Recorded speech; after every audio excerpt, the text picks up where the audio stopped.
तो वहीं केंद्रीय कैबिनेट सचिव टीवी सोमनाथन ने कहा कि सरकार की भूमि अधिग्रहण नीति में बदलाव की कोई योजना नहीं है।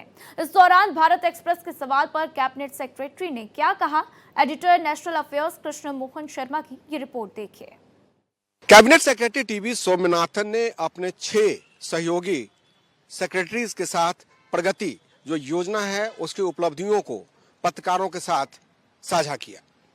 टीवी सोमनाथन ने कहा कि प्रगति एट 50 टेक इनेबल्ड गवर्नेंस की बात करते हुए उन्होंने कहा कि अभी कम से कम 3000 ऐसे मामले आए थे जिसमें लागत करीब 85,000 करोड़ थी, लेकिन सरकार की वर्टिकल और हॉरिजॉन्टल कोऑर्डिनेशन की वजह से उसको समय रहते सुलझा लिया गया।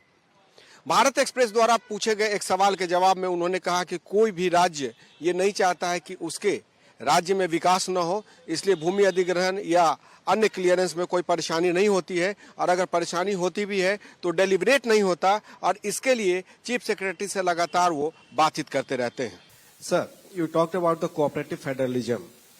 There are so many states where the governments are from the different parties and they particularly hinder in the process of land acquisition and other projects which can benefit the Indians, but not as a state that doesn't suits them. Then what you do in that case?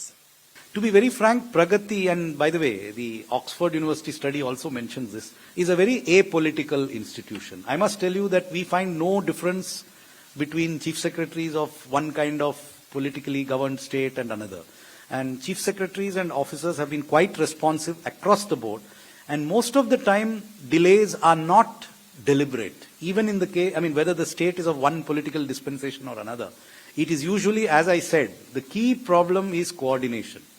It is not a willing, most states want the roads to come to their state. They want the scheme to be implemented in their state. They want the railway line to be constructed. It's not that they're deliberately delaying its, that is actually a myth. TV Somanathan और उनके secretaries, power secretaries, service transport secretaries, I&B secretaries, उसके बाद DIPP के secretaries, सबने कहा कि ये योजना ऐसी योजना है जिसको प्रधानमंत्री 500 करोड़ से ज्यादा के मामले की अध्यक्षता करते हैं, और खास करके वो जो पब्लिक पार्टिसिपेशन और पीपीपी मॉडल पे होता है। प्राइवेट जो प्रोजेक्ट्स होते हैं उसको नीचे के लेवल पे 5 लेवल पे इसको मॉनिटर किया जाता है, जिसमें पीआरजी है, उसके बाद सेक्रेटरीज है, सेक्रेटरीज के बाद मिनिस्टर है, मिनिस्टर के बाद कोऑर्डिनेशन कमेटी है, कोऑर्डिनेशन कमेटी के बाद प्राइम मिनिस्टर है। एक सवाल के जवाब में उन्होंने कहा कि आंध्र प्रदेश और उड़ीसा ने भी प्रगति को अपने पास अपनाया हुआ है, जिसकी वजह से उनके यहाँ भी काफी विकास हो रहा है, लेकिन तमाम राज्य ऐसे हैं जो इसके तहत काम कर रहे हैं। टीवी सोमनाथन ने लोगों को ये भी बताया कि प्रगति एक ऐसी प्रतिभाशाली योजना है जिसके जरिए बड़ी से बड़ी समस्याओं को सुलझाकर और उसे कार्य रूप दिया जाता है, चाहे वो जम्मू कश्मीर में रेलवे का रास्ता हो, या बात करें तो जनधन योजना की बात हो, या तमाम रेरा जैसे इशूज हो, उसमें उसकी चर्चा करके उसको सुलझाया गया है। वीडियो जर्नलिस्ट पवन शर्मा के साथ कृष्ण मोहन शर्मा, भारत एक्सप्रेस, दिल्ली।